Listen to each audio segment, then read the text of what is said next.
Live everywhere. Daily Co's Radio on netrootsradio.com presents David Walton. Kagro in the Morning Show.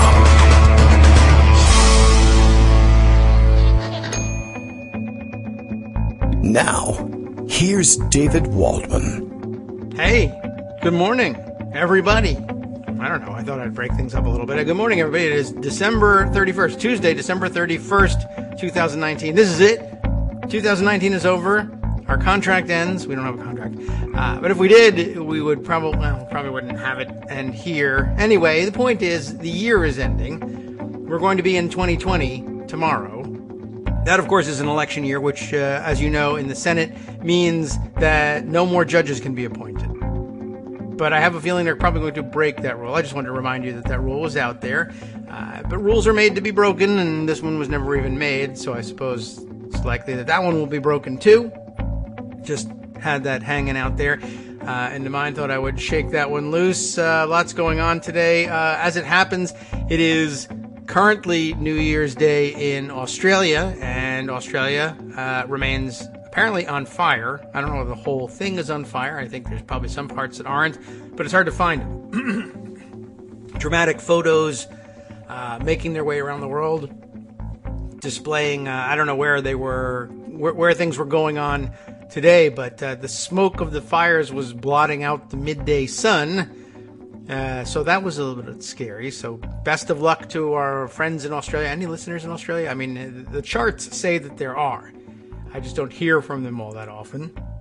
And now, of course, I won't hear from them because their computers are on fire. But if you ever get to put that out, let us know what's going on there. I'm sure, like I said, there's some parts that are not on fire. We only get the bad news around here. But best of luck to those of you dealing with that disaster. We have plenty of such disasters of our own and a few others of a different kind floating around here in the United States.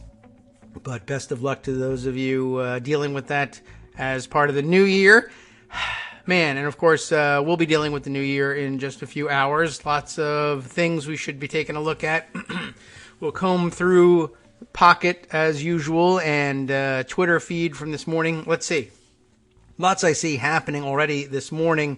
My attention captured by an interesting tweet, including some video of a conversation of sorts. I mean, he's trying to duck the conversation. Discussion with Marco Rubio on, I guess he was, I don't know where he was, but he was chased down essentially by some constituents and some interest groups who were interested in talking to him about the impeachment situation. And I thought it might be interesting. I think they would probably allow us to use their audio because they want this thing to, well, at least Amy G, who tweeted this thing around, wanted it to go viral. I don't know whether it's necessarily the case that she's the owner of the video or can speak for those who are, but we'll sample from some of it. But I guess someone was asking him questions about, you know, what's up with the impeachment and everything. And he comes up with, he's clearly trying to duck the discussion. He doesn't want to talk about impeachment with anybody. But so senators, you know, do this stuff all the time. Oh, gee whiz, I haven't studied that issue or whatever. But you can't do that with impeachment. And as they point out, or as Amy G anyway points out in her tweet, he's a member of the Intelligence Committee, and his excuse for ducking the conversation is, I haven't read anything about impeachment. I haven't read any of the documents. I'm avoiding all the evidence, which would ordinarily actually not be a terrible thing for a juror, an actual juror, to say about the case that they're about to sit as a juror on. But of course, you know, that's not necessarily the case that we want to have that happen in the Senate. But I mean, honestly, the idea of his remaining purposefully ignorant of everything having to do with the biggest issue the Intelligence Committee has ever faced, well, it doesn't speak well for those of you represented by this guy in Florida. Let me bring up the video. It's about a minute and a half. I don't know if we're going to play the whole thing, but you'll get a flavor of it, I think, if I can actually play it. Let's roll some of this. Evidence now to say that Trump has. I don't even watch it. You don't pay attention to the facts as they come out? No, because we'll have a trial, and all we'll do is sit in the Senate for 6 weeks potentially and do nothing but hear the facts. So as a senator on the Senate Intelligence Committee, you don't pay attention to the facts I mean, I read the and the headlines materials? No. Just the headlines? You don't, No, not read yet. any of the documents that have come out? No, because we're going to have a trial. If they impeach him, there'll be a trial in the Senate. So you know less than I do? Because I know the headlines? Because I don't know what... You get a flavor for this thing. The audio quality is not fantastic, but I think it came through pretty clearly. And what he's trying to do is, I guess he's trying to say, oh, well, there's going to be plenty of time for studying all the documents and reading them all as we sit there in the trial. Now, of course, you're supposed to sit there, as he says in the trial, and pay attention to what's going on in the trial. You're not supposed to be reading documents at that point, though certainly you could spend your evenings reading those documents. But his excuse is, I don't want to read them because pretty soon we're going to be doing nothing but the trial. And, he doesn't even bother saying he's going to read them then. Now, I just want to point out, again, obviously he's just trying to avoid the conversation. But this is absolutely the worst excuse for avoiding the conversation I've ever heard. I mean, a much better one would be, no, I'm studied up on everything that's going on. I just don't think it's necessarily appropriate for me to discuss what might be, conclusions that I've drawn, given that I'm going to have to sit as a juror in this case. It's a very complicated, very sensitive case, and I'm not certain I'm going to be able to answer it for you impromptu on video in an elevator.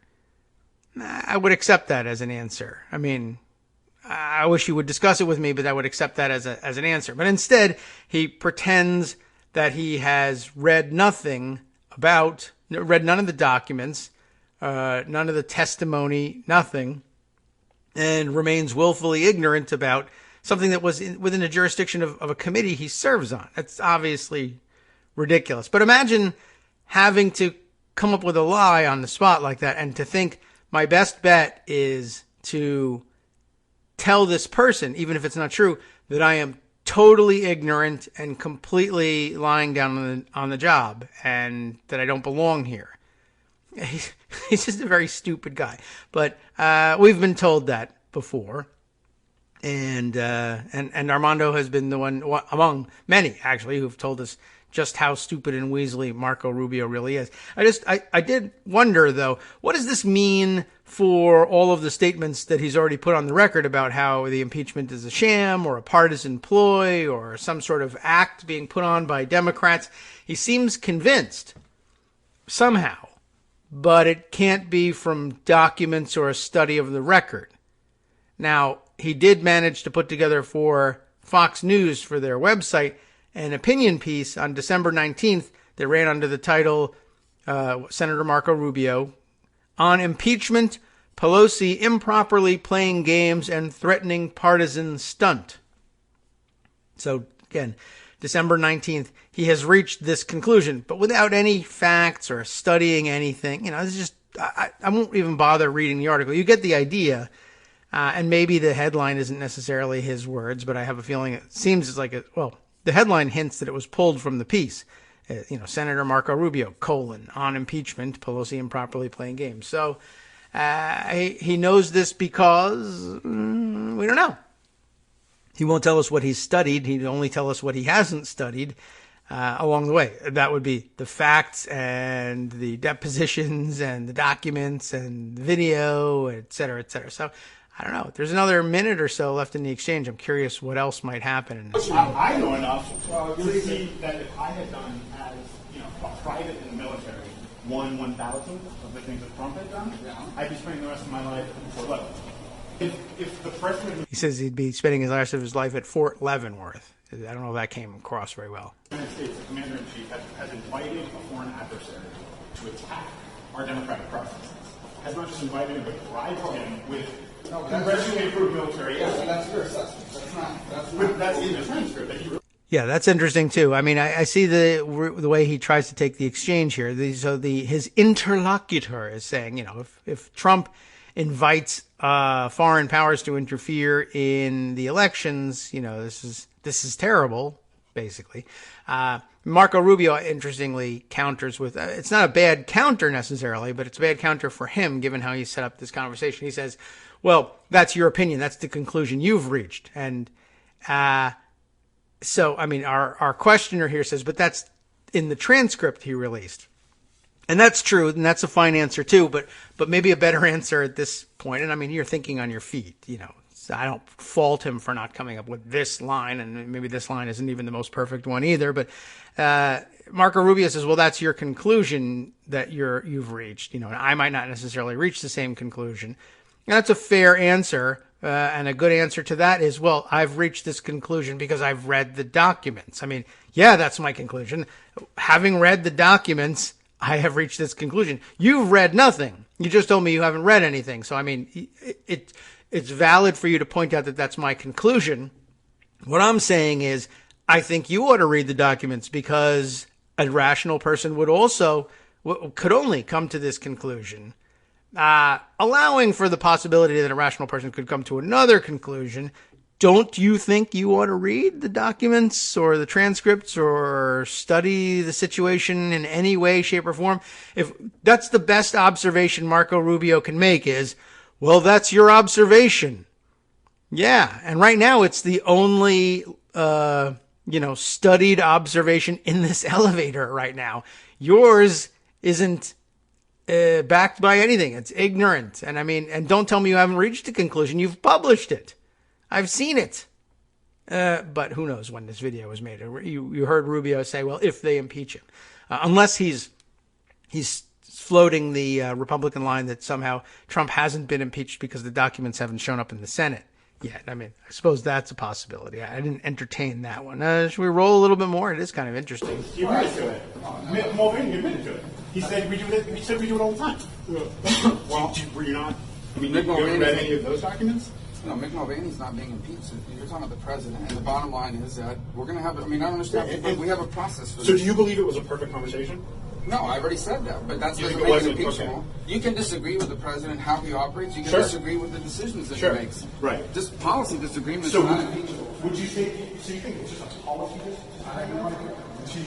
I have no idea. You think this is just a policy disagreement? I have no idea. That's really literally what he has to say on this one. The video is done at this point. We've gone through our minute and a half of it. And Amy G says, well, we ought to make this thing viral, and I think it's well on its way. It's currently sitting at 560,000 views and a good 8,500 retweets out there. So continue to make it viral. I agree. Good call there, Amy G. And I don't know, it looked like it might have been one of the Vote Vets people who was doing the questioning. Amy G's tweet says Senator Rubio was asked by veterans about impeachment. I guess I could mute it and watch it again in the background and see if I can identify the T-shirt and figure out whether it was Vote Vets who did the questioning before I hang this one on them. But I'm sure they would be proud to have been involved in that questioning. I just can't tell you. Maybe it was just a random veteran guy who thought he would help out by buttonholing either his senator or just any senator. I don't know. But well done there. And not surprisingly, Marco Rubio wilts under the questioning, and really in spectacular fashion. So I think people ought to see that. Do share that with your friends and family over Twitter. Let's see, other fun things happening.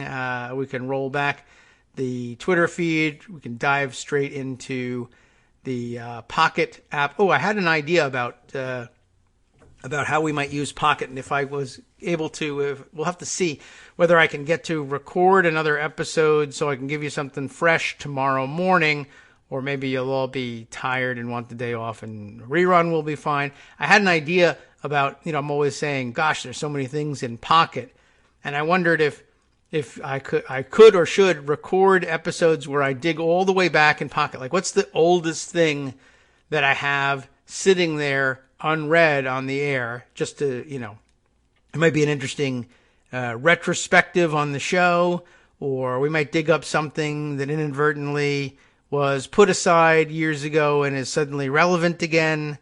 You never know. And I actually did check last night at the end And I thought, there's got to be something super interesting. What's the oldest item in Pocket that we have never read on the air, which is at the point at which I usually remove them from Pocket. Sometimes I've read part of things and I say, I'd like to dive back into this one day. I'll have to eliminate some of those. But then I flipped it backwards and looked at it in reverse order. And as it turns out, the oldest article in there is of no interest whatsoever. I was really surprised about that. I'm sure at the time it made sense. But just to answer this question, because now I've intrigued you, we can afford to waste a few minutes up at the beginning of the show. We're going to regret that later when we have the big conclusion of a story and we're not able to read the last paragraph like yesterday. But just to satisfy your curiosity, the very oldest piece still remaining in Pocket unread, at least as far as I know, is the Yahoo News report of July 11th, 2012. So we were a real backup here. We'd have a real problem if we wanted to do a show about the unread stories. We would be doing this forever. And the news coming via ABC News is raccoon attack sends woman to hospital. Now, I don't know how I thought that was relevant, but maybe that was the time when we had raccoons on the back porch, the back deck at the house, and my wife was obsessed with repelling them from climbing up our fig tree and onto the deck and then pooping on the deck, and made it a poop deck, as a matter of fact, and in the most literal sense. And she was obsessed with finding a relatively harmless way of discouraging them from doing that. And raccoons are hard to discourage from anything. And she was hiding out, basically, in the dark on the deck. And I don't know how effective hiding in the dark against raccoons really is, but she was hiding in the dark with the hose and the squirter attachment, the little trigger squirter attachment.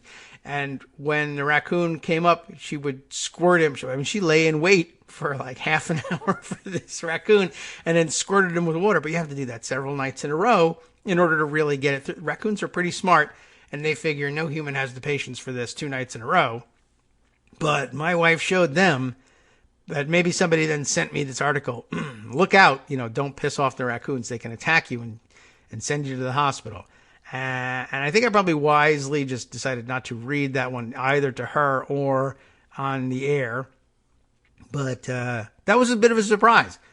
Now, I'll share the story with you in case you want to find out about what happened here. It's a Washington State woman suffered 16 puncture wounds and over 100 lacerations after being attacked. She was attacked by a pack of raccoons. We don't know that our raccoon didn't have friends somewhere. 28-year-old Michaela Lee was jogging on a trail near her Lakewood home when her dog spotted 2 raccoons and chased them up a tree. It's the dog's fault. The dog seems fine, by the way. I went over to pick up the leash and head home when 3 other raccoons just charged out of the grass straight for me. I decided to run, but they were chasing me and clawing at the back of my legs, Lee said. So I guess you can't outrun a raccoon either. She said she'd just gotten to her neighbor's yard when she tripped over them. Just like a horror movie. And as soon as she fell, the raccoons began to viciously attack, biting her arms and legs as she lay trapped under them. Seconds later, Lee's dog ran up and began biting and growling at them, scaring several of them off and giving Lee enough time to get on her feet.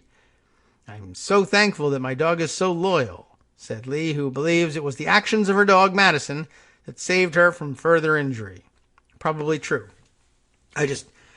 The dog really should have been there a little earlier. And the dog's at fault here. And I don't want to go too far without the dog testifying, I guess. But, I found that very interesting. That I saved that was intriguing in the first place. I'm now curious, what is the oldest article I have, including those in the archives? I assume that the very first thing I put in Pocket, I also read. And that it wasn't until whenever this article came out that I began to have a backlog. So I'm just curious, and we'll see if I can look at the oldest article in the archives. Investigation at Vanity Fair. Just curious. Where the Money Lives is the name of the article. This is from August of 2012.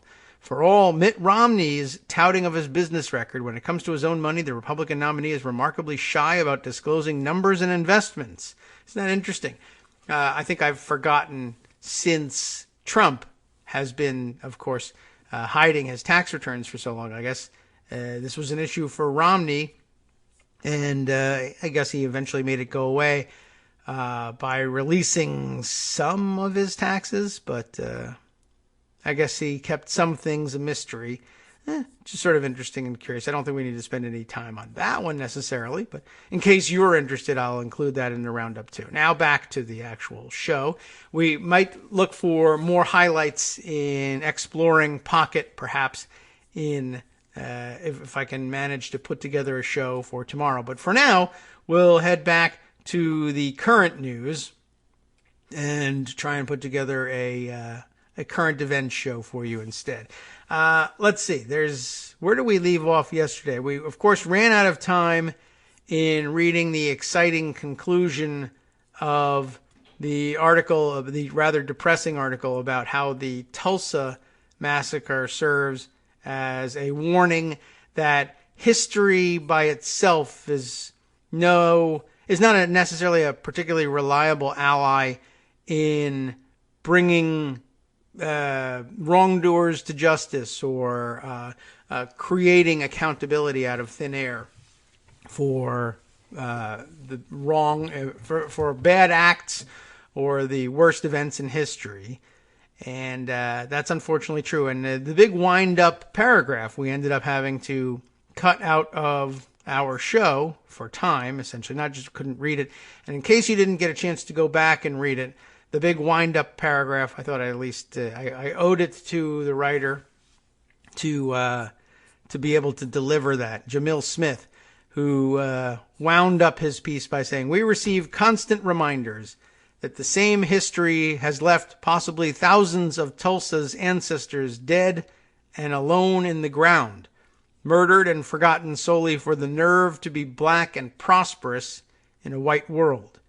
That world has changed, but is surely still white. Hoping that history will be the final judge of Trump or anyone else sounds like praying to an invisible American God, one who has so often failed and betrayed the most vulnerable. It is akin to waiting for a reward in a political heaven that many of us will never see or know, including the president himself," who probably should be awaiting it in political hell, of course. But depressing, but a good point. But I guess you could take some motivation from it. If not us, then who? You know, it's not going to be automatic that history or God or anything else, anyone else is going to bring down final judgment on Donald Trump, and he'll get what he deserves somewhere, at least along the line. It will be up to us in order to do it. Now, let's see. Yesterday's program, we made mention of the reports that Greg brought to our attention from the Washington Post. Their reporting of what was their headline? About the 84 days between the hatching of the scheme of holding up the funding to Ukraine and Trump essentially being caught and being forced to release that funding. Behind the Ukraine aid freeze, 84 days of conflict and confusion.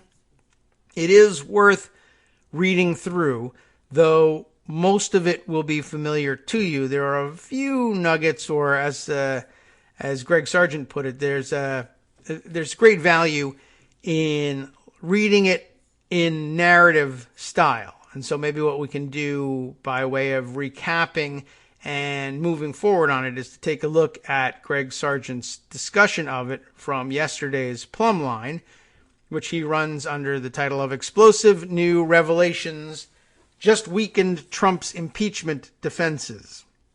And of course, we picked this up late in our first segment, which means we'll be interrupted by the upcoming break. But let me give you at least a flavor of what's going on and what he had to say yesterday. I should probably catch up with what he's doing today, but it's a busy time. Greg wrote yesterday, If Mitch McConnell is going to pull off this scheme to turn President Trump's impeachment trial into a quick and painless sham with no witnesses, the Senate Majority Leader needs the story to be covered as a conventional Washington standoff, one that portrays both sides as maneuvering for advantage in an equivalently political manner.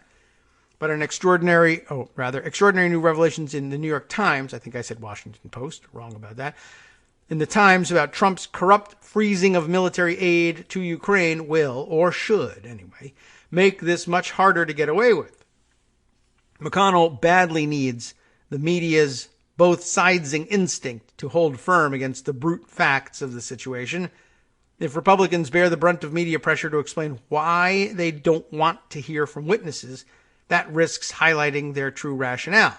They adamantly fear new revelations precisely because they know Trump is guilty and that this corrupt scheme is almost certainly much worse than we can currently surmise.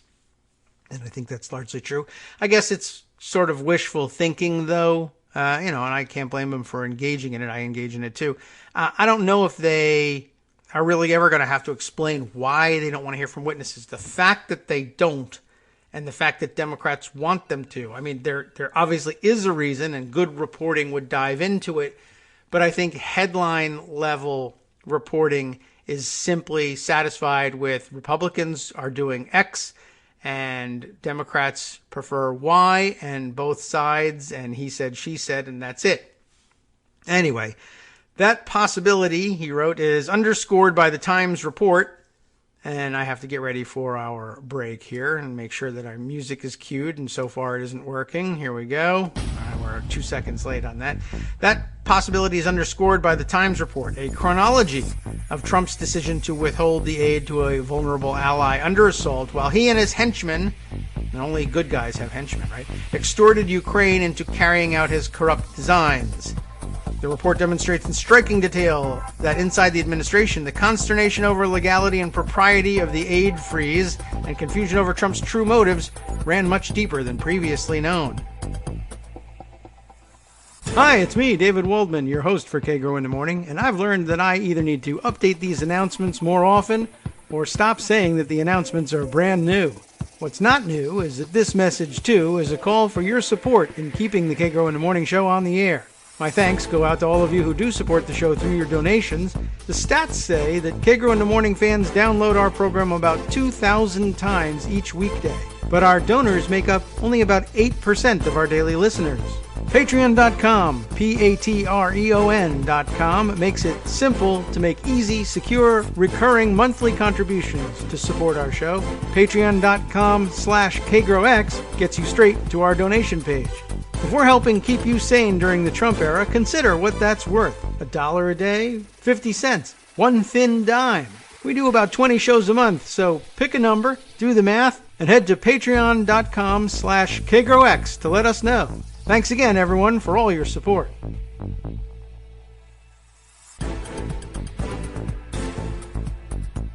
Welcome back now to the Kagro in the Morning Show here on Networks Radio, and let's continue with our Greg Sargent reading, if you'll allow it. I actually cut off the last sentence just a little bit in order to make it fit for time, but as Greg was winding up here and getting ready to tell you what was in, or he'll give you his rundown of the article that ran yesterday. The report demonstrates in striking detail that inside the administration, the consternation over the legality and propriety of the aid freeze and confusion over Trump's true motives, corruption, his own, that is, ran much deeper than previously known, implicating top cabinet officials more deeply than we thought.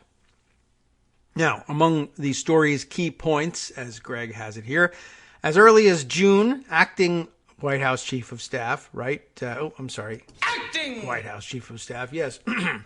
Mick Mulvaney worked to execute the freeze for Trump, and a top aide to Mulvaney, Robert Blair, worried it would fuel the narrative that Trump was tacitly aiding Russia, because, of course, the narrative is right. Next key point, internal opposition was much more forceful than previously known. The Pentagon pushed for months on the money. Defense Secretary Mark Esper, Secretary of State Mike Pompeo, and then National Security Advisor John Bolton privately urged Trump to understand a lost cause, to understand that freezing the aid was not in our national interest. Third key point, though, Trump was unmoved, citing Ukraine's corruption. There's corruption, so who cares about our national interest? We now know Trump actually wanted Ukraine to announce sham investigations absolving Russia of the 2016 electoral sabotage and smearing potential 2020 opponent Joe Biden. The Times report reveals that top Trump officials did not think that ostensibly combating Ukrainian corruption, which wasn't even Trump's real aim, was in our interests. Lawyers at the White House Office of Management and Budget, and I think this is a key thing in this, but lawyers at OMB worked to develop a far-fetched legal argument that Trump could exercise commander-in-chief authority to override Congress's appropriation of the aid to get around the law precluding Trump from freezing it.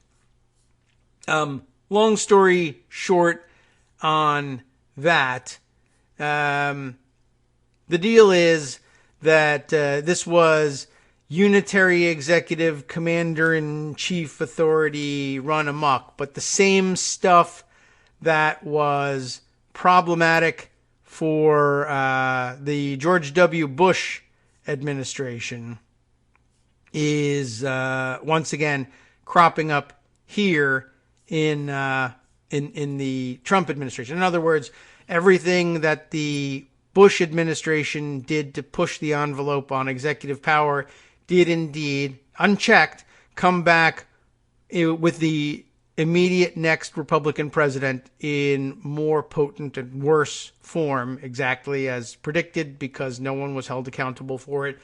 In the Bush administration, same story there, because no one was held accountable for it in the Reagan administration or the George H.W. Bush administration, or for that matter, the Nixon administration. So, yes, we have a lot of history to make up for. And I don't know that just impeaching Trump at this point does the trick even, but it certainly would appear to argue that it's unwise to let this go a third or fourth time. So, where had we left off in Greg Sargent's narrative with this? Where were we? Why did we scroll down so far? Oh, I was looking at one of the other related articles. Okay, so among the key points, we're still listing our key points here. This one was, of course, the lawyers were working on this far-fetched legal argument that basically comes down to this. Because Trump is commander-in-chief, that phrase appears in the constitutional in constitutional text. They took that to mean, well, he can just override Congress on this thing and keep things secret because, commander. That's really basically all there was to that theory. Michael Duffy, a political appointee at OMB, tried to get the Pentagon to assume responsibility for getting the aid released to deflect blame away from the White House for its own role in blocking it. This led a Pentagon official to pronounce herself speechless. She was very surprised by that. Duffy froze the aid with highly unusual bureaucratic tactics, refused to tell Pentagon officials why Trump wanted it withheld, because there was no good reason, and instructed them to keep this closely held, because the reasons weren't good. I'm adding that commentary. Some of this had already been reported, of course, but in narrative context it becomes far more damning. That is Greg Sargent's conclusion in the final of the, 1, 2, 3, 4, 5, 6 key points from the article. He continues on, it's impossible to square all this with the lines from Trump's defenders, that there was no pressure on Ukraine, that the money was withheld for reasonable policy purposes, and that there was no extortion because it was ultimately released. As the Times shows, that only came after the scheme was outed. Multiple officials worried that the hold violated the law or worked extensively to skirt it. That's very generous. Others saw Trump's actions as contrary to the national interest and never got a sufficient explanation for his motives. One top official executing the scheme tried to distance the White House from it and keep it quiet.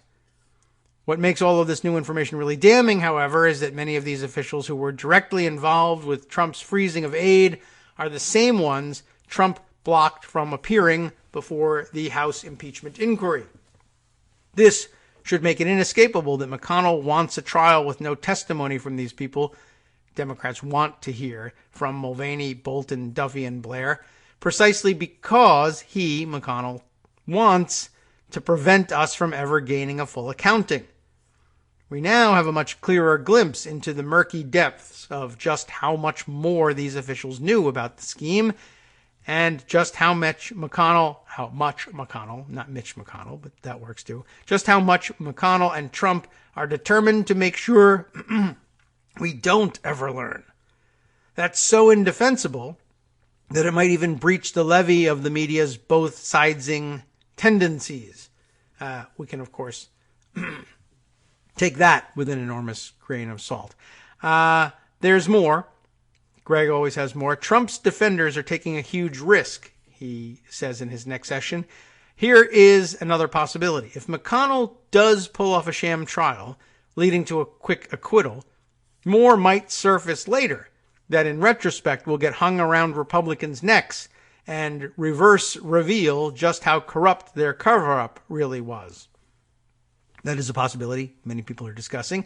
As George Conway has noted, in such a scenario, Trump's defenders will suffer blowback from the very evidence they sought to suppress.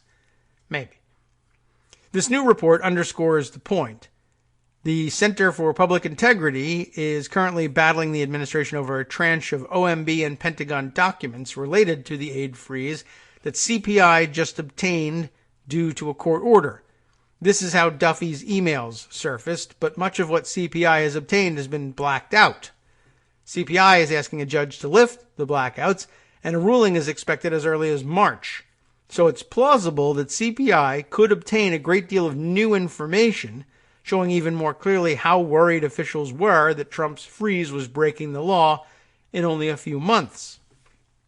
That could come after Senate Republicans ran a sham trial and acquitted Trump.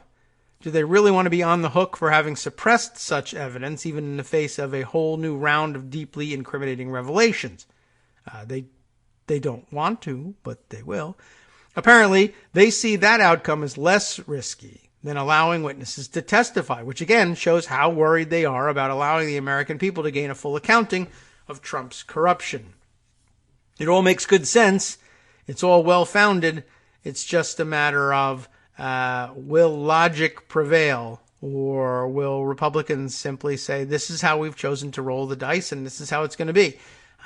My instinct is that if that's what they decide to do, then that's how it'll go. There won't be any logic forcing senators to change their votes and require testimony to be offered. I think eventually they all fall in line with a few, perhaps a few passes issued for rebellious senators who need to demonstrate their independence from the leadership, but not enough to actually change the outcome of the rules vote for the trial. But we'll see. And the tactic of withholding the documents from the Senate, that is the articles of impeachment themselves, may prove to be fruitful in this case by delaying the start of the trial. And if you can delay the start of the trial just a little bit, it gets that much closer to the outcome of the court cases that might reveal much more information. And, what can I tell you? A large portion of the electorate will become more convinced of the propriety of removing Trump from office, but probably not much more in the way of Republican Senate votes.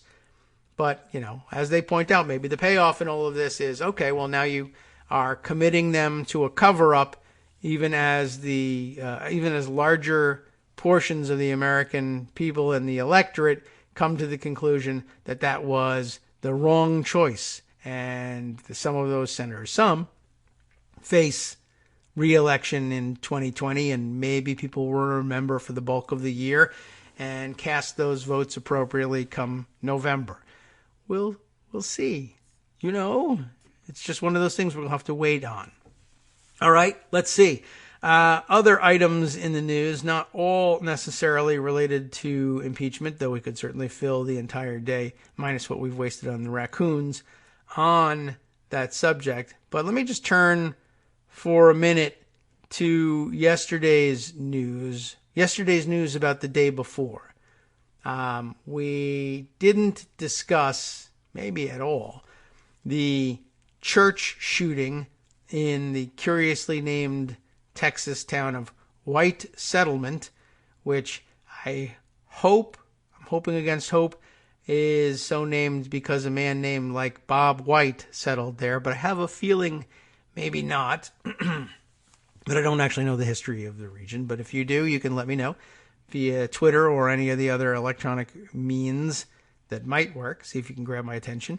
But this one was all over the news yesterday because it happened on Sunday and it involved a shooting and a church, and that's bad news. And I guess the thing that made it remarkable was that an armed, well, it depends on who you talk to on this one, but I guess one way of reporting what happened, and there's a lot of ways of reporting what happened because a lot of things happened, was that an armed churchgoer, a member of the congregation, produced his own weapon and shot the shooter before he could continue with his shooting spree. And as you might imagine, it immediately got picked up by gun advocates as an example of all the great things that can come from having congregation members or any citizens anywhere able to carry their own weapons for self-defense and the defense of others. And to be sure, this guy gave every indication that he was ready to shoot and kill several more people in that incident, and getting shot himself ended that. And so, you can't come away from the episode without conceding that, yes, an armed churchgoer with his own personal weapon did, in fact, prevent more killing from taking place in that church. But there are a couple wrinkles that I think you should point out, and you don't have to do so it doesn't negate what this one armed congregation member did here. And by all accounts, what he did do was extraordinary. You can actually see video of the incident because the church, I guess, live streams its services. But there are a number of reasons why there's so much video available about it. And I would recommend to you one of the more extraordinary things I've seen in a situation like this is there's 15 minutes or so of raw, unedited video of a local reporter's interview with the man who actually stopped the shooter, the armed congregation member who managed to do this thing. And it's very revealing and very interesting. Of course, that we can't play. I doubt very much whether we would have anybody's permission to play 15 minutes of their raw footage. But we, would also eat up far too much of the show, and it's not necessarily worth doing. But I will share with you in the roundup the link where you can watch it yourself. And the guy gives a pretty sober recounting of what happened. But he also reveals, for instance, that and this much we knew from yesterday, that he's not just any old churchgoer either. I mean, he's a member of the church maintains a volunteer security force. And by the way, this gentleman's name is Jack Wilson. He's been identified in the press, and I don't think he's hiding his identity or anything. But it's a very revealing interview, and he fills in a lot of blanks in all of this. Like I said, there's no taking away from him what he's done. There's video of the event, and it does pass very quickly. And it's not all that easy to see exactly what's going on, but you get a pretty good explanation of what's happening. But one of the things that's worth noting is Jack Wilson is a gun trainer himself. He teaches other people to shoot and teaches this tactical training for responding to situations like this. And he's trained a number of the other members of the church into this volunteer security force. And I will say, in this day and age, I don't disagree that it makes some sense to have armed security in places of worship. It's a crazy time that we're living in. And that is a totally different discussion and also entirely valid. And there's a lot of people that want to simply focus the discussion there, and they're right to do it. We can't really live sustainably with a situation where we just say, shooting it out in churches and synagogues and mosques is just something we're going to have to live with. And we just need to make sure everybody has access to guns so that they can participate in this new form of worship. That's wrong, and it's problematic. But Jack Wilson's discussions with this reporter are pretty revealing in that, as he points out, he's not just anybody. And that's the big mistake that you can't draw from this. And the gun nuts, some of them will concede this and some of them won't. But you're not supposed to draw from this the conclusion that anybody should be able to get their hands on a gun so that they too can do this. This was a very difficult and in some ways lucky operation. If you view the video, you'll see that what Wilson does really is extraordinary. He does what everybody hopes they would be able to do. And unfortunately, too many people think they really would be able to do this, and I think that they can't. He takes out a shooter from some distance. I mean, it looked to me like he was a good, 35, 45 feet away in a crowded church with not parishioners, it was not a Catholic church, but with congregants in the way. He shot over those people's heads to take out this shooter. But it wasn't a reckless shot. I mean, it was dangerous, to be sure. Circumstances, I would argue, and I'm sure he would argue, actually did warrant his doing that. And that's really the point. It didn't necessarily warrant other people doing that because it's a remarkable shot, and it is just one shot that he fires, as I understand. And he takes out the shooter, but he explains very calmly that he shot the gunman in the head. And he explains, you're not supposed to do it that way. I don't train people to aim for the head. I train them to aim for the much bigger target of the torso. It's foolish, really, to make the head your target unless you have literally no other choice. And that's exactly what happened here. But as he explains, he had no other choice because there were people in the way, and he would have wounded or killed them if he had taken the shot that he normally trains people to take. And so, I mean, it's worth it just by itself. It's worth it to hear him say, though he doesn't really put enough emphasis on it, in my view, that most people really shouldn't be taking that shot. But that, it was something he felt competent to do. But it's something he felt competent to do because he trains so often.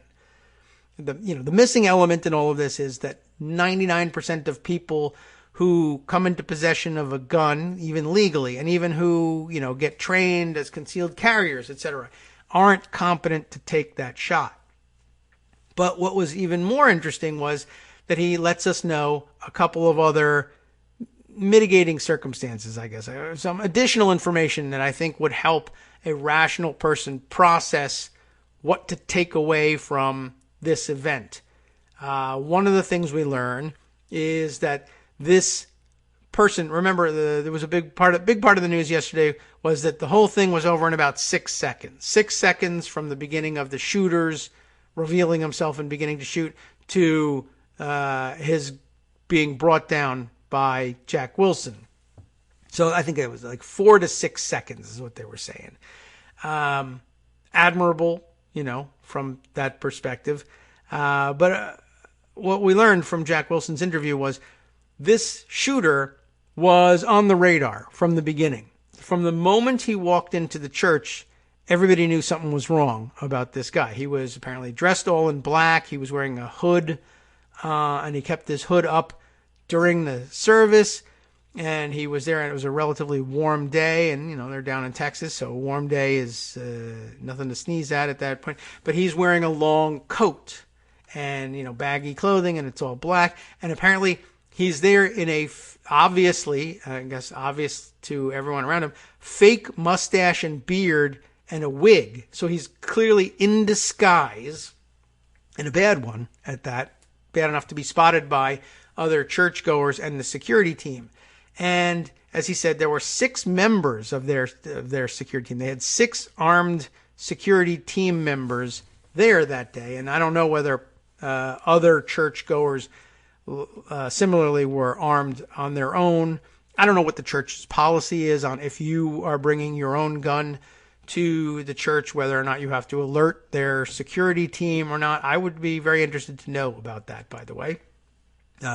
Because there's also some discussion about the necessity of maintaining people's freedom to bring guns with them wherever they go for self-protection, and how this church never, even under the old law, didn't post those signs that restricted people from carrying their weapons there. Now it wouldn't matter because the law obviates those restrictions, which is kind of weird for conservatives, but as we know, we're not dealing with conservatives anymore. They're now just right-wing authoritarians. Anyway, I'd be curious to know whether somebody who works so hard to coordinate the way his security team works requires notification from others who are carrying their weapons. Don't know. Anyway, this guy apparently sent up red flags, and the whole team was watching him. And they also mentioned, Jack Wilson also mentions in the interview, that they had cameras trained on him the whole time. Not just the cameras that were live streaming the services, but they had security cameras on this guy. They really thought there was something wrong with this guy, and he might try to do something. So when you evaluate things in the end and say, well, see, there you have it, armed congregation members ended the thing in 4 seconds or 4 to 6 seconds, keep in mind that they were alerted to the danger from the beginning, and they spent the whole service watching him. Another added fact, 2 people were killed. That's true. And I mean, there's not much you can do. A crazy person is going to be able to draw a weapon and kill people. The whole point, and I think we'll concede to them, their point is to stop the killing before it goes any further. But it's also worth pointing out that of the 2 people killed, one of the 2 people was one of the members of that armed security team. So one telling of it is armed congregation member stops the shooter. The other telling of it is armed congregation member fails to stop shooter and gets killed instead, because that happened too. And as a matter of fact, Wilson says that the man that was one of the 2 men that was killed, the one that was a member of the security team, drew his weapon and took a shot, but missed and then got killed. Now, this particular member of the security team was somebody that they had dispatched to sit almost in immediate proximity of this suspect. They said, this guy's a real problem. You will be the guy, you sit next to him or behind him or very close to him in case he makes a move. And so what ends up happening is the guy stands up and pulls out a shotgun from under his coat. Now, I'm not exactly certain how close this other member of the security team was. And I can't tell exactly who it was because parts of the video now are blurred out to protect identities and other things, and to keep the video from being too graphic for showing on the internet or whatever. So it's not entirely clear who's who, but I was a little concerned that it's such close proximity. This other security team member went for his pistol because he's trained now to use the gun, and I have a feeling that maybe, and I don't want to second guess the guy because who knows what the hell you do in that situation, but I'm wondering whether in such close proximity to somebody with a long gun that maybe putting hands on the guy was the move as opposed to trying to draw the weapon. But what ended up happening was he did in fact draw his pistol and got off a shot, but he was right there next to the guy and missed. And, of course, alerted the guy to, the the strategic reality that this was the person we would have to kill first, and so he did. He obliged. Other item, I guess it needs to be discussed is if this is somehow an advertisement for the idea that there ought to be armed congregation members everywhere, even if they're all have to be as well trained as Jack Wilson. And I don't know how you would enforce that. It's worth pointing out that this should also be viewed as an argument against semi-automatic weapons with large capacity magazines, because what happened here was the guy had a pump action shotgun. He was able to fire 2 or possibly 3 shots before he was shot in that 4 to 6 second window. But with an AR-15 and an extended magazine, that could very easily have been 30 rounds fired in the few seconds that it took to neutralize him. And that's worth observing. That isn't what happened here, and you deal with what you got on your plate. You know, it's not their fault that he didn't come up with an AR-15. We're glad he didn't. But it's worth pointing out that in a slightly different situation with slightly different weaponry and very easily accessible weaponry at that, this could have been a much worse situation even within the 4 to 6 seconds that it took to stop it. I just wanted to point all that out. It's not, I don't want to linger on it. I don't want to say that I certainly don't want to say that any of the 2 people who were killed in the attack were at fault in any way. And it's worth pointing out that the person, it was a rather heroic thing, knowing that this person was a threat, enough of a threat that they were watching him the whole time, drawing the lot. I don't know how they assigned the guy, but the poor guy who got killed drew the assignment of sitting next to this scary individual, and obviously knew that he was going to have to be the first of the first responders in this. You might wonder why it wasn't the gun expert put next to him, but I guess we're glad that he was where he was as opposed to right next to him. But what a situation. And I don't know. To me, coming away from this with the conclusion that it's a good thing that we're shooting it out in churches can't really be the conclusion. I'm sure that was not your conclusion either. I just thought it was interesting, and that you ought to be armed with the facts if you discuss this over the weekend. Welcome back now to the Kagro in the Morning Show here on Netroots Radio. And I realized as we went into the break that I was arming you, as I said, no pun intended, for discussion of this item over the weekend. And of course, it's not the weekend. Not yet. You could be discussing it over the weekend, but not for a few more days yet. Perhaps over the New Year's break. It's not exactly light New Year's fare, but you never know when that stuff is going to come up. And I'd advise you, don't get caught up in the arguments if you can avoid them. Have a good time. But it is probably worth pointing out, and maybe lightly at this point, because there's still people dead here, pointing out, I commend the gun expert for what he was able to do in this situation, but it's worth pointing out that, that not everyone was saved, and that one of the people lost was exactly the sort of person that the argument you appear to be making, sir or madam,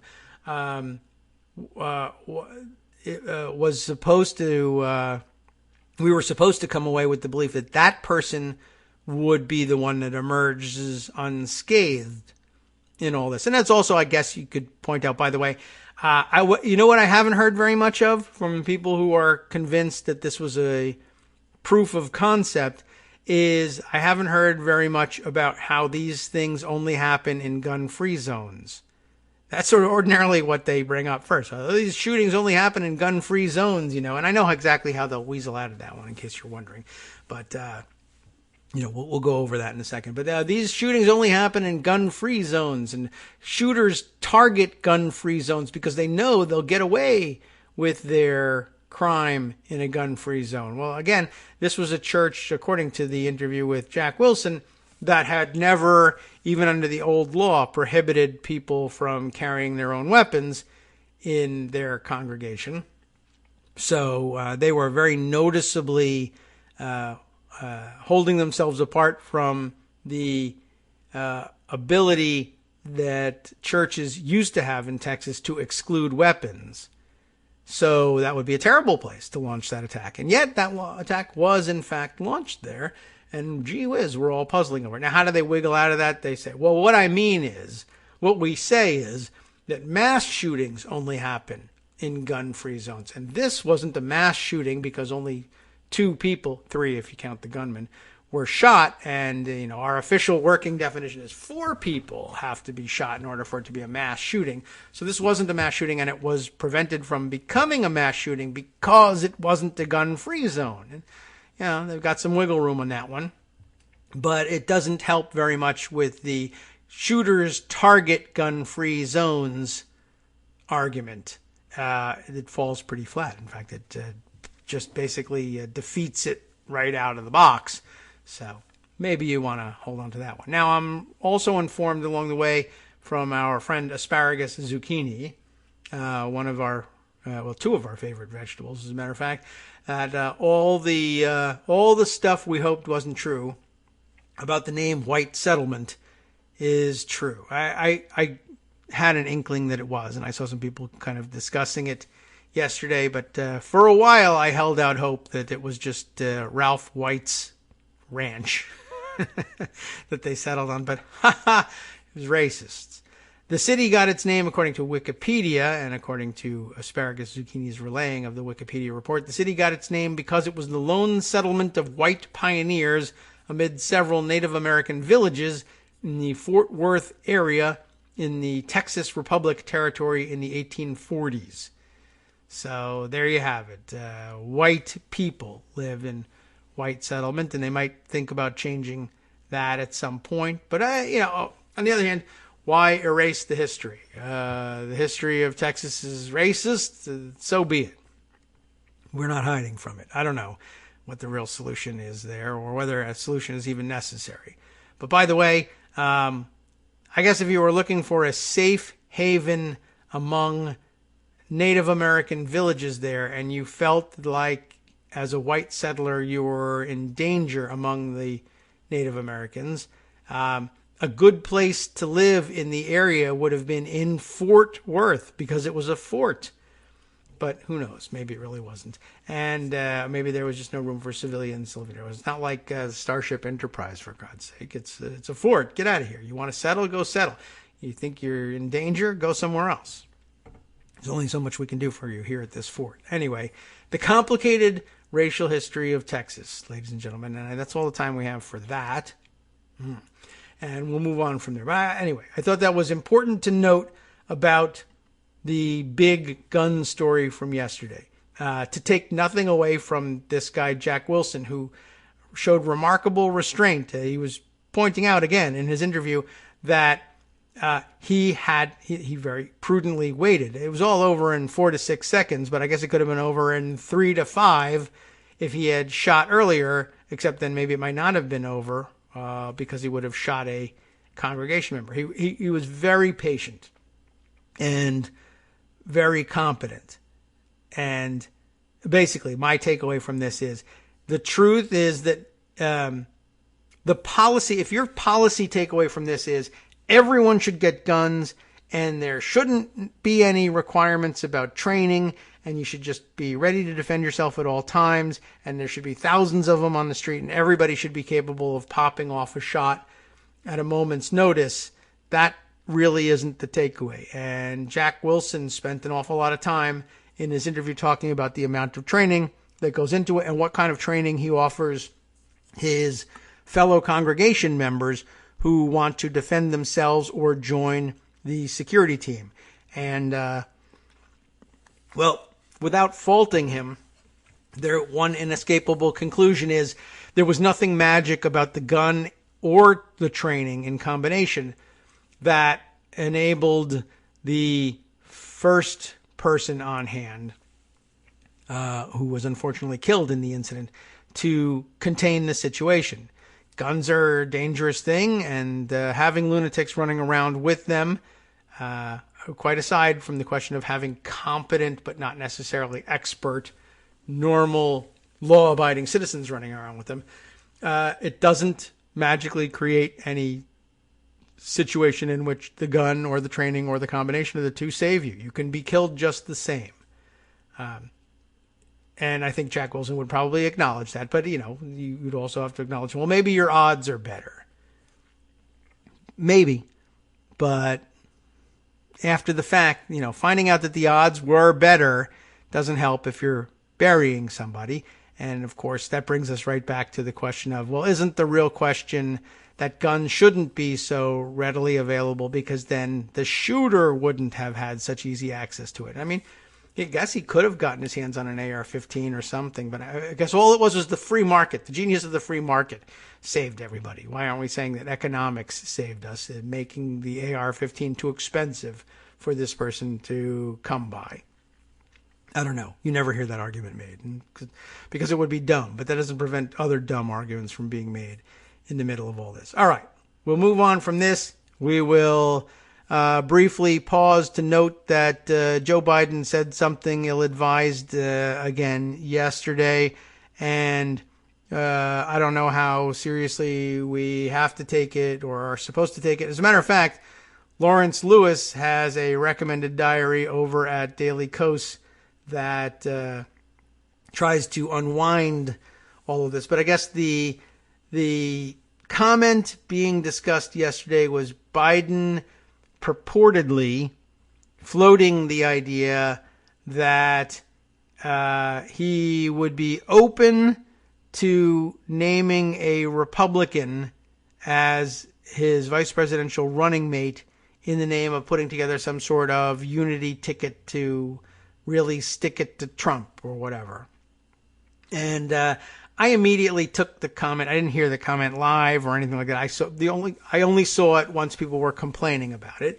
And taken in isolation. Do I want Democrats running around saying, sure, I'd love to have a Republican running mate because I believe it would XYZ? No, that would not be for me. And I'm not a huge Joe Biden fan for a number of reasons, not the least of which is that he frequently says things that I think are ill-advised, and he should have taken a moment to plan before saying. But on the other hand, I also recognize that that's the sort of question you get asked and the sort of pat answer you give. Are you open to it? Am I open to it? Sure, I would consider it. My immediate answer might be no for a number of reasons. And I will be happy to admit to you that my knee-jerk reaction would be, well, I'm inclined against it, to be sure. But, I'm not I'm not super enthused about the idea of considering it. But I suppose it's possible. Am I open to it? Yes. I don't immediately say no way. But you would have to find a magical Republican for me to actually go through with it. And I think that that's kind of what he was getting at, because apparently the comment was, well, I can't think of any that I would accept, but I'm open to the idea. Anyway, Lawrence Lewis, writing on the subject, maybe straightens it out. We'll see. Don't be confused. Biden did not float the idea of picking a Republican running mate, is the title of the diary. And let's see what he means when we get right down to it. Let's see. This is a diary. He starts out by saying there's a diary on the recommended list with the misleading title, Biden floats the idea of picking a Republican running mate. And Lawrence says that's just BS. That didn't float. Biden didn't float anything. He was asked a stupid question and he gave a stupid answer. I mean, that's not good, right? But there you have it. And of course, he wouldn't pick a GOP running mate. Probably not. To think he would seriously consider it is also stupid, I guess. So that's the argument being made here. Biden's best response would have been to ask why Republicans are never asked if they'd pick a Democratic running mate. His best response would have included pointing out that the media always expect Democrats to reach across the aisle, or chasm, to create unity, or else they're called divisive, while at the same time, the same media routinely laud Republicans for chasing every extreme because they're being true to themselves. The media have a debased double standard, and it's a big part of how we got Trump, and that's what the question was about, and that should have been defined in Biden's response. He was dumb, and I expect he'll soon clean it up, which I guess would be, that was the expectation I had. Pardon me, I'll take that cough off the air. That was the expectation I had about him straightening out eventually. The question of whether or not he would be complying with any subpoenas should they come his way, and I think he did do that. But there you have it. Because and Lawrence concludes this way, because that tends to be how he does things. He makes a gaffe, he cleans it up. My biggest complaint with Biden is that he's just not very smart. He never was very smart.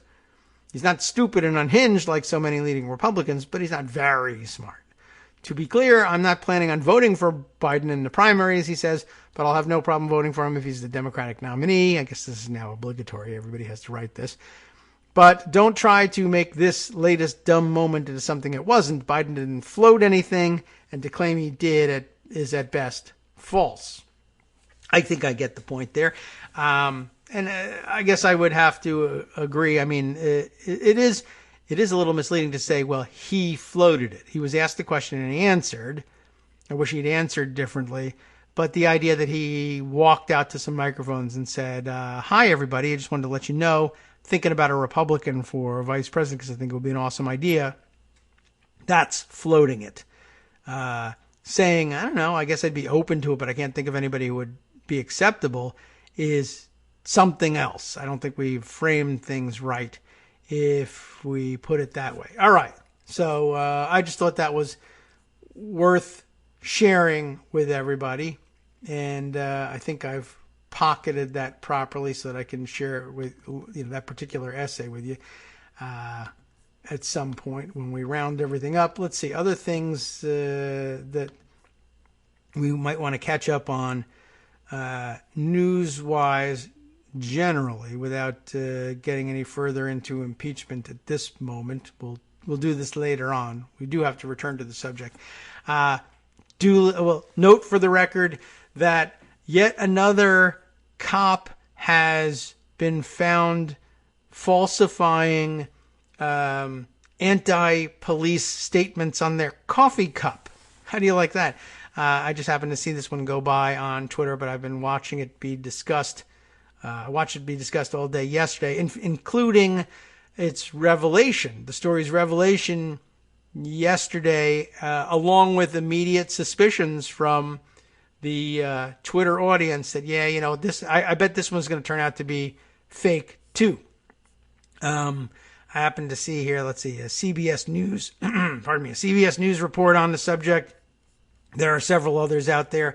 Maybe I can, this will be note to self situation, to look for the coffee cup tweets from earlier in the week, because I think there's some better, more detailed stories out there. But once again, this is a cop goes to pick up some coffee and stops this time at McDonald's instead of Starbucks.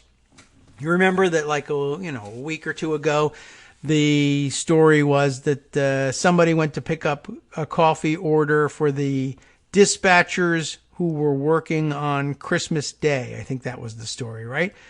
And they ordered coffee from Starbucks, and they claim that the name on the stickers that go on the cup that identify whose order it is had said pig, because the order was made for people working for the police department, and maybe was being picked up by a cop. And then it was pointed out pretty quickly that, hey, the way the name has appeared on the sticker, you got to put your name in. This was the asterisks on the sticker, I guess, indicated that it was a mobile app order, and the name for a mobile app order is only entered by the customer. And so basically the police officers had set themselves up for this. And did so, I guess, looking to, I don't know what exactly. What satisfaction did they hope to get out of framing Starbucks baristas for anti-police bias? I don't really know where they thought they were going with that one, but apparently they wanted attention, and I guess they got it, at least briefly. Well, a few weeks later, or I guess 1 week later, a cop somehow, I don't know whether independently or not, came up with the same idea, only we're going to do this at McDonald's, where they don't type your name into the sticker, I guess, or at least this one didn't.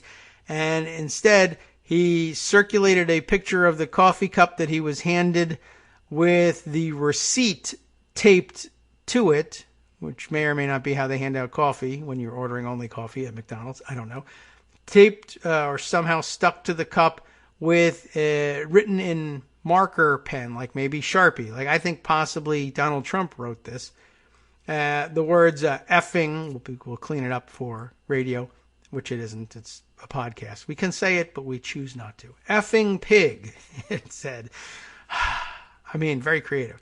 Honestly, it even stole the pig line on all of this. Well, sure enough, as I said, I saw people tweeting it around, and I said, this one smells like it's going to come back a fake in a couple hours. Let's just keep an eye on this one.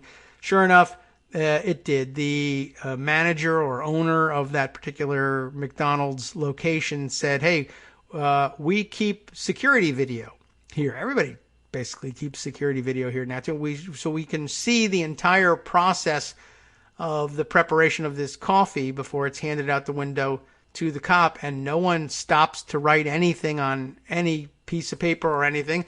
And I don't know whether they could see clearly that the receipt is unmarked as it's being handed out the window, but there's no video of anybody stopping to write anything on any receipt.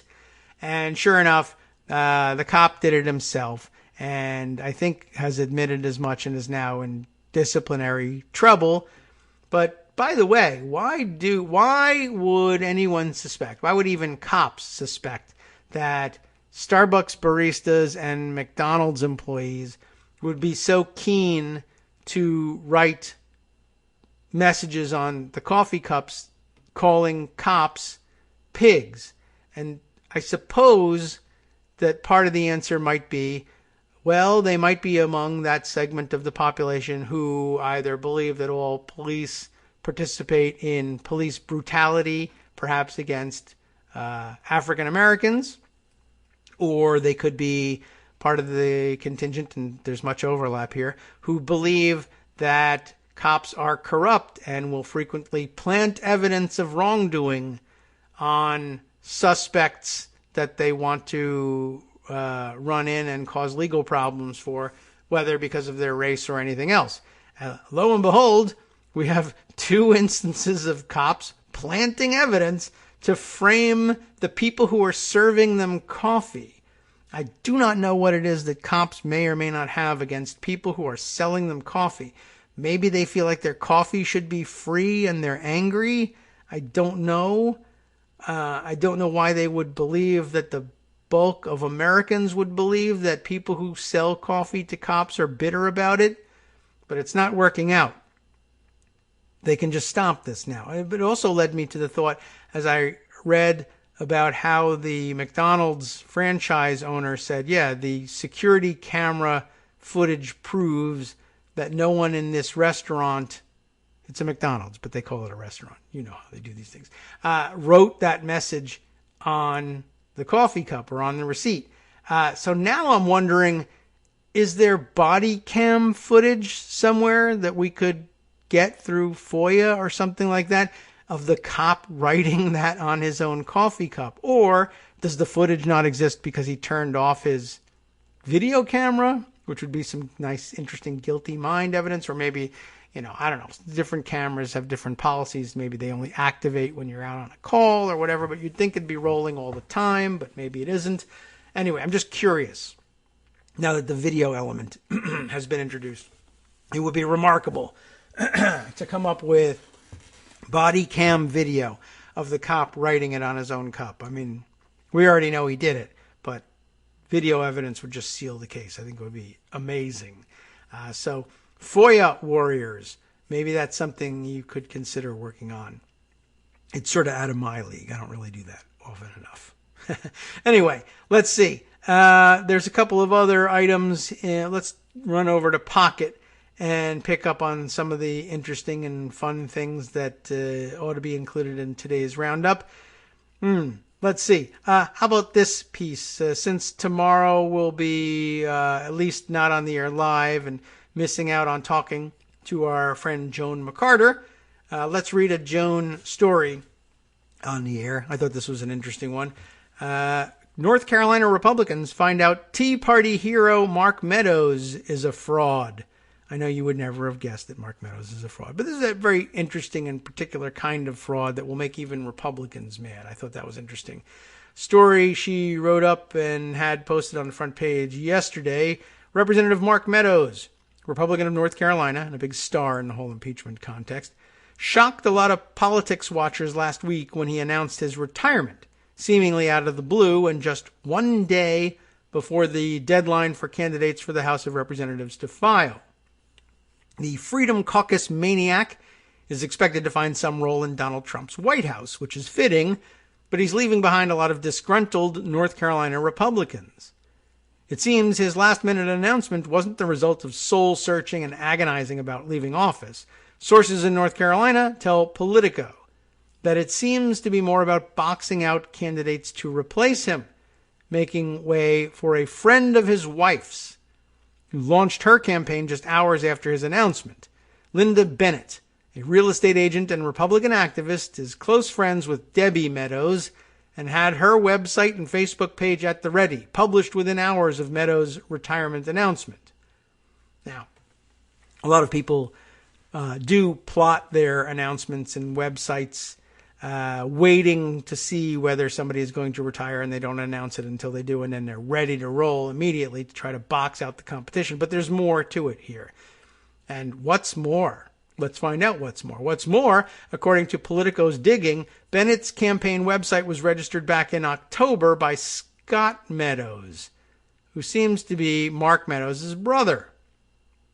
Her campaign Facebook page appeared the day before the announcement, and just hours before it, she posted pictures of herself with the congressman and his wife at a local Republican event. Making it even more stinky, she received an immediate endorsement from Meadows' old buddies, the Asheville Tea Pack, which said that it convened a special early morning call on the day of his announcement, very early, in fact, 6:15 in the morning, to make its endorsement decision. One former candidate for the seat, Jeff Miller, a city councilman in Hendersonville, is not happy. It doesn't take a genius, he said, to figure out how this happened. It just doesn't, he told Politico. It just looks very suspicious. It was very discourteous to other Republicans who were respecting Congressman Meadows and not primarying him for him to pull out this close to it and leave everybody in the lurch, he said. Another local Republican official, Aubrey Woodard, told Politico that my phone has been ringing off the hook from people who are upset and discouraged, and that the move has raised great suspicion among Republicans in the district. It's also very undemocratic, small d, of course, which the Tea Party movement was supposedly all about. Of course Meadows put his thumb on the scale for his preferred candidate, because whatever auspices he went to Congress under, that supposed grassroots anti-establishment Tea Party ethos, he's a fraud like every other Republican, right? So I just thought that was interesting and worthy of note. And, of course, reminds us that, we're going to miss out on a chance to talk to Joan this week and next week, too, unfortunately. So, Happy New Year anyway. Joan, hope you're having a good time. And it's nice to know you're missed. And we read your stories just to pretend that you're on the air with us. And we'll catch up soon. All right. Many other things happening here. Let's see. Shall we go in some sort of chronological order or what? I have another Seth Abramson Twitter storm of sorts here. And I thought this one might be of some interest. You would have heard, I am sure, the hubbub over the last couple of days about Donald Trump retweeting a Twitter message that purported to out the whistleblower by name in its text, although A, we don't know whether they're correct about that person being the whistleblower, and B, it's illegal ostensibly to identify whistleblowers in any way. Seth Abramson tweeting about it and pointing out that I guess at some point in all the hubbub, Trump went ahead and deleted the tweet that his retweet of this illegal outing of the whistleblower, But the deletion of the tweet, thanks to the Presidential Records Act, is also illegal. So that is of some interest as well. But as he jumps out and says in the second of the tweets in his tweet thread, I don't think we're going to have to go through the whole thing here, but the second tweet sums things up. Legally speaking, he says it's far more interesting that Trump illegally deleted the December 27th tweet seeking to out the whistleblower while leaving up a December 26th attempt to do the same thing, as it means two things. One, Trump knows it's wrong to do what he's doing, and two, he's still doing it. Well, that's the Trump story in a nutshell for you.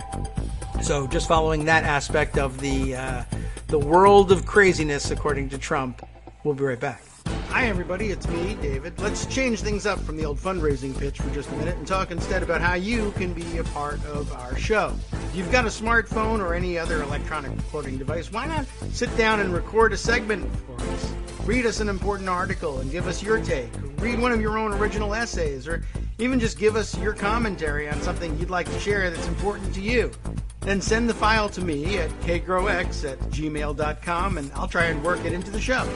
Short segments, a few minutes in length, are easiest to fit in. And of course, I can't always guarantee that I'll be able to play everything, but if you've ever shouted at your radio or TV about something you wish was being covered, here's your chance to change that. Make the show your own. Send your submissions to me at kagrox@gmail.com.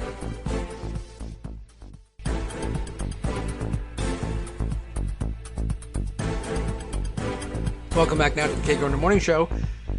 Here on Netroots Radio. Trying desperately to clear things up before the mics came back on after the break. Anyway, it is what it is. Let me jump over to another story I've been holding for a little while, a couple of days. What's the date on this thing? Nah, it's not that long, right? The 27th. But one of the tough things about getting ready to do a recorded show for Wednesday, if we can actually get this thing started, we have to get off the air here in order for us to get it started, of course, is making decisions about, well, should I do this story now or should I save this one for later? There's plenty of stuff, so I should just get right to it. How about this? I thought this was a very interesting story. Intel probe puts CIA's Haspel in a bind. And that's not a bad thing, putting Haspel in a bind. The review, led by U.S. Attorney John Durham, remember that one, is making life uncomfortable for America's cautious spy chief. How do we regard this? Natasha Bertrand, writing this piece for Politico. The prosecutor appointed by Attorney General Bill Barr to examine the origins of the Russia investigation is focusing much of his attention on the CIA, placing the agency's director, Gina Haspel, at the center of a politically toxic tug-of-war between the Justice Department and the intelligence community, which, all told, is not necessarily out of keeping for where I think Gina Haspel ought to be. She ought to have been at the center of a politically toxic tug-of-war between the Justice Department and the intelligence community, but a long time ago, for her participation in the torture routines and the cover-up of them, and probably should have been questioned by a more honest Justice Department under the Obama administration about it. Pardon me. Okay. The prosecutor, though, in this case, John Durham, has reportedly asked the CIA for former Director John Brennan's communications as he examines the January 2017 intelligence community assessment that concluded Russian President Vladimir Putin intervened in the election specifically to help Donald Trump. Right? Are you following here? Barr has been skeptical of the agency's conclusions about Putin's motivations, despite corroboration by the Republican-led Senate Intelligence Committee and an adversarial review by former CIA Director Mike Pompeo. But intelligence community veterans say that the Durham probe could force Haspel to choose between protecting her agency from Trump's wrath and bowing to Barr's wishes. They point to FBI Chief Chris Wray, who has found himself at odds with the president in recent weeks over a watchdog report about the Bureau's conduct in the Russia probe. And they say The Barr-Durham probe represents overreach by an attorney general who seems to have already made up his mind and is bent on imposing his own skeptical view of the Russia investigation on the intelligence community. Haspel, a veteran intelligence officer known for her fierce loyalty to the CIA and acute political antenna, has rarely made headlines during her 19-month tenure atop the nation's top spy agency. Atop the top. That's right. That's what it says. Turning her focus inward on building morale and boosting recruitment. So she's not going to be terribly interested in letting blame settle on the CIA, especially if it's not even warranted, right? That strategy has kept her out of Trump's sights and largely protected the CIA's more than 20,000 employees from the kinds of political attacks that have hobbled the FBI. When it comes to Durham, Haspel is likely confident there has been no serious wrongdoing and will therefore find a means to cooperate with the investigation, said John Cipher, a 28-year CIA veteran, and I think something of a Twitter personality in his own right. Trump often attacks the intelligence community and said last summer that the intelligence agencies have run amok and needed to be reined in, which is more or less what Vladimir Putin would like to see happen too, of course. Just coincidentally.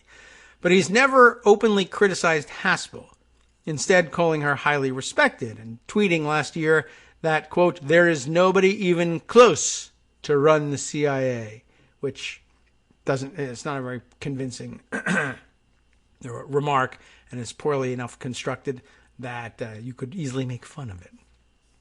Haspel's plight, though, may depend on how deeply Durham investigates an uncorroborated theory, those are great to investigate, aren't they, pushed by Trump allies, 2 strikes, that a key player in the Russia probe, a Russia-linked professor named Joseph Mifsud, remember him, was actually a Western intelligence asset sent to discredit the Trump campaign, and that the CIA under Brennan was somehow involved.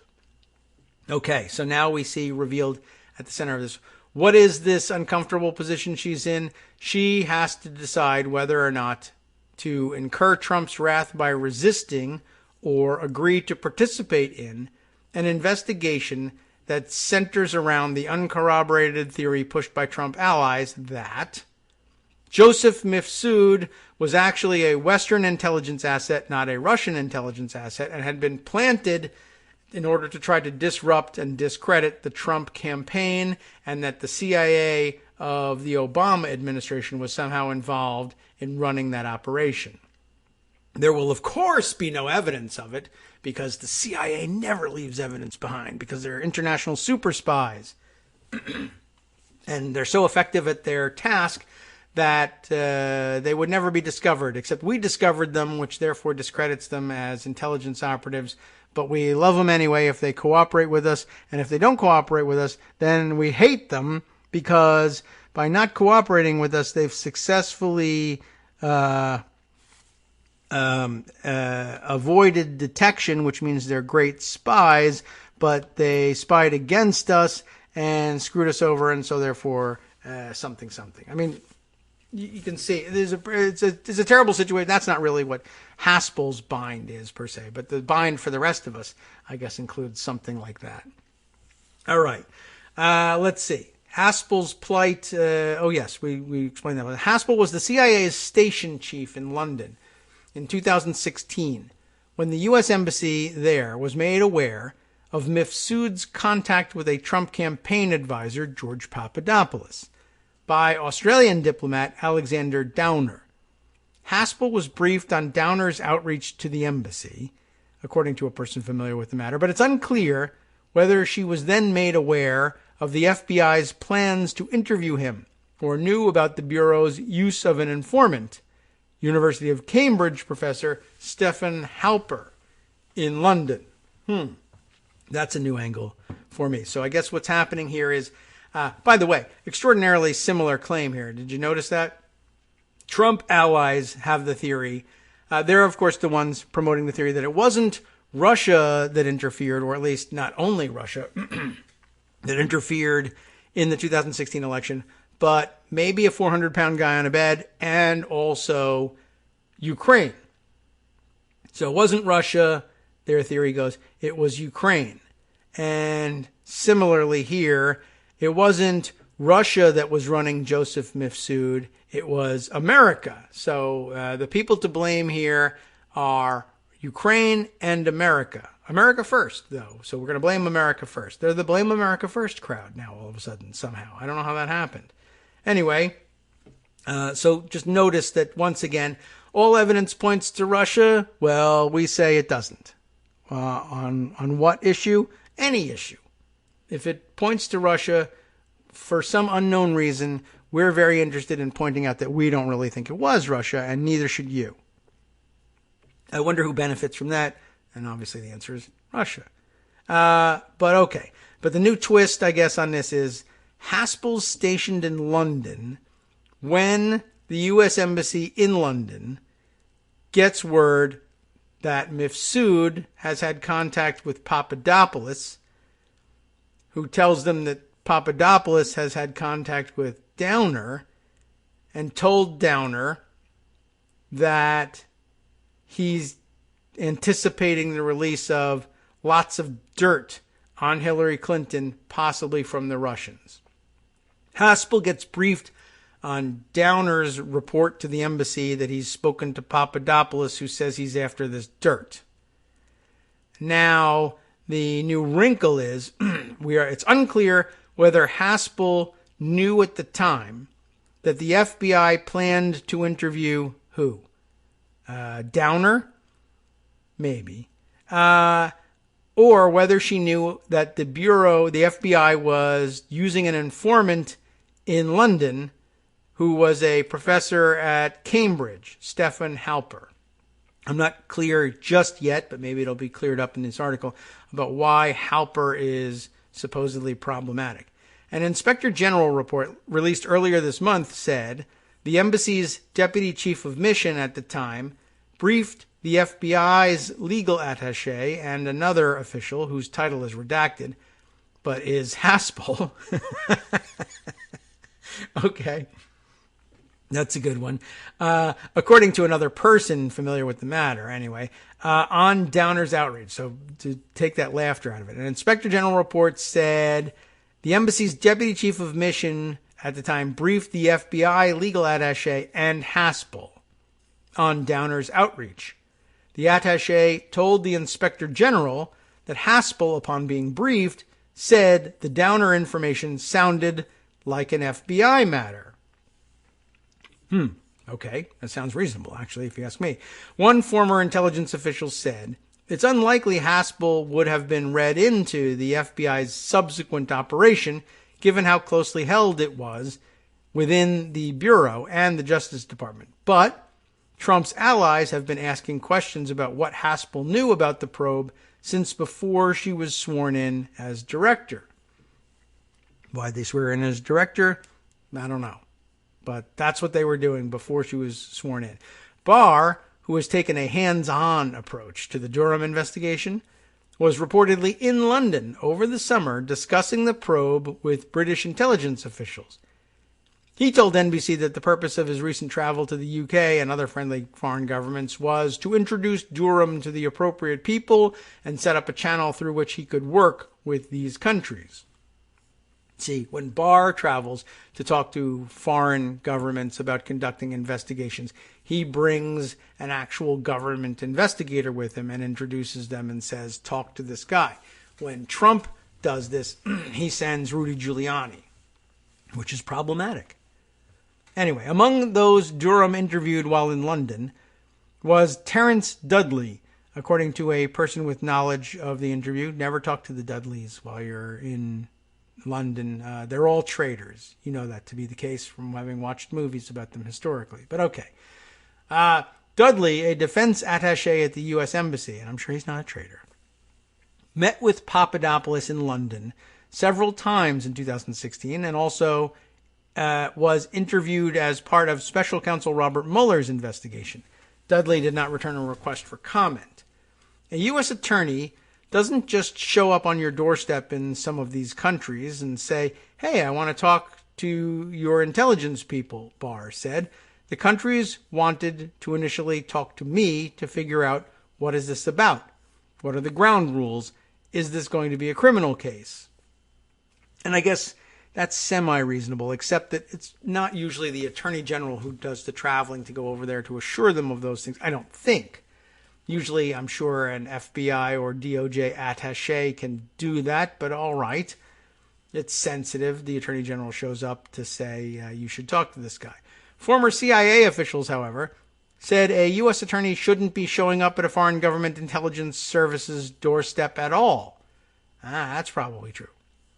It is unprecedented and inappropriate to do this via Justice Department prosecutors, who will tend to apply the standards of a courtroom to the more nuanced and often more challenging world of intelligence analysis, said John McLaughlin, who served both as deputy director and, acting director, that's right, acting director of the CIA from 2000 to 2004. Cipher, remember him, asked why such a review would be done over the head of the intelligence community's inspector general. That's a good question. I find this troubling, and I suspect many inside the intelligence community do as well, Cipher said, specifically pointing to the CIA's Brennan Records review. The inquiry was initiated and sold in a partisan manner, and this news only highlights that concern, he said. Another issue former officials have flagged, it isn't clear whether Durham has consulted with the Intelligence Community Inspector General, Michael Atkinson, as part of his review, which reportedly evolved into a criminal probe in October. Normally, potential intelligence community misconduct is reviewed by an agency's internal watchdog, who would then recommend criminal charges, if warranted, to a U.S. attorney with jurisdiction, noted Greg Brower, a former FBI assistant director. So curiously, the Durham investigation has worked backwards here. Now, ordinarily, if you think there's something worth investigating, the agency's internal watchdog checks it out and then makes criminal charge recommendations, if warranted, to a U.S. attorney. That's at that point they would bring in Durham. It appears that the cart has been put before the horse, said Brower. Here, Durham appears to be acting as some sort of super IG and prosecutor all in one. The difference, Durham works for the Attorney General, while the ICIG, right, the Inspector General of the Intelligence Community, like any IG, operates independently from executive branch direction. In May, Trump gave Barr unprecedented authority to review the intelligence community's surveillance activities, going back to even during the 2016 election, issuing a sweeping declassification order that granted Barr extensive powers over the nation's secrets. Yeah, I was wondering what eventually would become of that. The Attorney General has since emerged as a chief protector and defender of the president, going so far as to disagree publicly with a finding of the DOJ's Inspector General that the FBI's Russia probe was properly predicated. And he's now leaning on Durham's investigation to produce a more fulsome picture of the intelligence community's actions in 2016, he told Fox last week. He's looking at all the conduct, both before and after the election, Barr said of Durham. I certainly will rely on John. That's how that article actually closes out. I think the takeaway from that one, there has always been this historical tension in this gray area between intelligence activities and counterintelligence activities so the intelligence activities of the CIA and the counterintelligence role of the FBI. It's not always clear who has jurisdiction over whatever problem happens to crop up. But there's always turf battles between the CIA and the FBI. And here we have yet more of the same. And so now it's going to be a question of, in order to nail down, to land the plane, to use Rod Rosenstein's formulation of it, in order for Durham to land the plane for Barr, they are at some point going to have to lay this on somebody, whether it's the FBI or the CIA. And so Gina Haspel has the uncomfortable job of defending the CIA as an institution and either fend off the attacks and insist that the blame be laid on the FBI, or accept some of the responsibility and sacrifice people for the false narrative that the Trump people are trying to create. That I guess a lot of this depends. The FBI, they say, did wrong, but the Inspector General says, no, the FBI probe was properly predicated.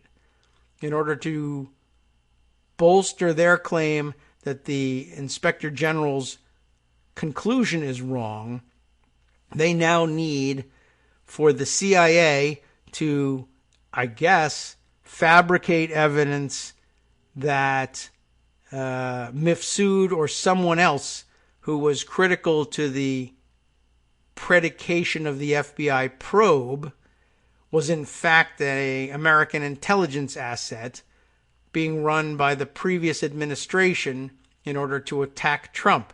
So I guess the relevant question here is Gina Haspel loyal enough to Donald Trump to take on the Zelensky role in this particular situation and announce at some point, I don't know if she has to announce any kind of investigation, but announce or allow to be announced by Durham that all of a sudden this guy with whom the CIA had no relationship whatsoever was in fact a CIA asset planted to attack Trump.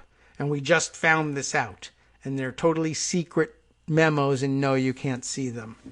Or does she say, no, the CIA can't be involved in something like that? I guess that's a tough one in Trump world. And for the rest of us, we say, nah, we're not going to make that crap up. Get out of here. I'd rather just be fired and be done with it. But apparently Gina Haspel hasn't quite made up her mind on what to do on that one. All right, let's see. A few more minutes remain here. I'm going to sort of scroll down here and see if what other things that have been waiting in the wings can be brought out in the last 10 minutes. There's an awful lot. Let's see. How about this one? Why not? This is an interesting thing. I guess since we're still wondering whether or not more impeachment articles could come forward, let's take a look at what the people at CREW, the Citizens for Responsibility and Ethics in Washington, showed us earlier this month. And it took a little while for it to capture everyone's attention. I think over the Christmas holiday that this really seemed to catch on with people. This was an interesting bit here. U.S. held off on tariffs while Argentina reviewed Trump trademarks. Sounds like a familiar play, doesn't it? Rebecca Jacobs and Jordan Leibowitz wrote this up for CREW. This is, I guess, I don't know, it's on their blog or it's a press release or what. But here's how they're reporting it. The unbridled potential for corruption from President Trump's decision to maintain his international businesses casts a constant shadow over American foreign policy. The latest questionable example comes in the form of 2 new Trump trademarks in Argentina. We've heard all about the trademarks for Ivanka and other family members in China. Now Argentina playing the same game. Donald Trump's businesses received approval for 2 new trademarks in Argentina on November 6th, according to a trademark database reviewed by CREW. These are the first Argentinian trademarks that have been granted to one of Trump's companies since he took office. A closer examination of the time frames surrounding the application and registration of these trademarks reveals that they coincided with the Trump administration's reversals of tariffs on Argentina. Trump's business applied, I don't know which business it is, but they applied for the trademarks in late December of 2017. Shortly after the close of the trademark opposition period in May of 2018, the United States reached a deal with Argentina and a few other countries to permanently eliminate tariffs on aluminum and steel on the condition that these other countries agreed to limit steel exports to the United States, presumably. After Argentina approved the trademarks in December, this is the worst part of it. Okay, so what we have to this point, if I could just pause and recap, is Trump maintains his businesses, which is wrong and a problem for the emoluments clause all by itself, and is seeking preferential treatment, essentially, in Argentina. Trademarks to be applied. I mean, we don't even know that it's necessarily preferential treatment that he's looking for, but you know how Trump is. They're looking for trademarks in Argentina, and he should have separated himself from those businesses a long time ago so that this situation wouldn't arise, this awkwardness of dealing with Argentina on trade and other matters, and at the same time having an eye on this profitability issue of trademarks being approved by the Argentine government. But Trump being Trump, it's never enough for him to just quid pro quo this stuff and say, well, if you give me the trademarks, I will give you preferential treatment on tariffs. That is a mismatch right there, and the kind of quid pro quo for which he's in trouble right now. Personal benefit for Trump in exchange for official policy benefits for Argentina. Giving away on behalf of the American people the revenue that comes from those tariffs in exchange for personal revenue, dollars in Donald Trump's pockets through these trademark applications. But Trump goes even more Trump on this. Trump's business applies for it in December 2017. At the close of the opposition period in May of 2018, the U.S. agrees with Argentina to permanently eliminate tariffs on their aluminum and steel, provided that they limit things a little bit. You're going to get a big preferential treatment for your aluminum and steel exported to the United States, right around the time where Argentina has to decide whether to grant those trademarks or not. So then they go ahead and grant the trademarks. We waive the tariffs, the prices come down, Argentina benefits. Argentina almost immediately says, guess what? You win, Trump business. You get new trademarks in Argentina. At which point does Trump say, thank you, come to America, have a nice visit with me, we'll go eat chocolate cake and play golf? No. What does Trump do as soon as the trademarks are awarded and it's now done? It's a done deal. He's going to make that money. The Trump administration immediately restores the tariffs on steel and aluminum for Argentina. The president defends this abrupt action on Twitter, claiming Argentina manipulates its currency, which makes it cheaper to purchase its exports abroad. And even though all the economic experts and officials from both countries denied that that was true, boom, the tariffs come back. In other words, but he'll defend this one by saying, there's no quid pro quo here. I got my quid and I stole the pro quo back from Argentina once I got the quid. Can you imagine that? And that'll be the defense too. It's not a quid pro quo. It's I stole from everybody. So now while Argentina's economy was hurt, Trump, of course, still ended up with the economic benefit of the new trademarks. Their report continues on here. It's certainly curious that Trump did not reinstate the tariffs on Argentina until after his trademarks were improved. Of course, this is not the first time that the Trump family trademarks have run up against foreign policy, American foreign policy. Since he's been president, at least 63 foreign trademarks have been granted to Trump businesses. That's 63 violations of the emoluments clause. By the way, speaking of lessons learned from Nixon and previous administrations, just a reminder that along with the illegal bombing of Cambodia, one of the two articles of impeachment that did not make it out of the Judiciary Committee in the Nixon case in 1974 was the accusation that Nixon had been violating the emoluments clause by accepting donations for people for whom he had done political favors along the way. I don't know why they decided not to go ahead with that one, but now we're here watching it happen even worse. So there we have it. So in addition to those Argentine trademarks, there are, of course, Ivanka Trump's trademarks in China. in which they bartered over access to the American market from Chinese telecommunications agency ZTE, or company ZTE, et cetera, et cetera. You know all about those things. There's also another set of them that came by in October 2018 from China for the Ivanka Trump spa, et cetera, and various brand offerings, including, I think, an escort service even in China. That's a really weird one, too. Anyway, just thought I would bring this one to your attention. That'll be it for today. I think we could probably I'll try and roll into producing a show for tomorrow. In the meantime, I can guarantee you Justice Putnam comes next with a brand new West Coast cookbook and speakeasy with lots of juicy stuff coming up, including something about, here's Kevin McCarthy back in the news. Says he really wants you to forget about all those Republicans fleeing the House. Let's find out more about that in the next program. From Daily Kos Radio on networksradio.com. You have been listening to the Kagro in the Morning Show with David Waldman. Uber and Postmates have sued to block the California law protecting gig workers, claiming the measure is unconstitutional. And Christianity Today's split with the Trump camp has highlighted a deeper issue in white evangelical America. Let's find out more about what that issue might be when Justice Putnam takes over the airwaves forever and ever. Next.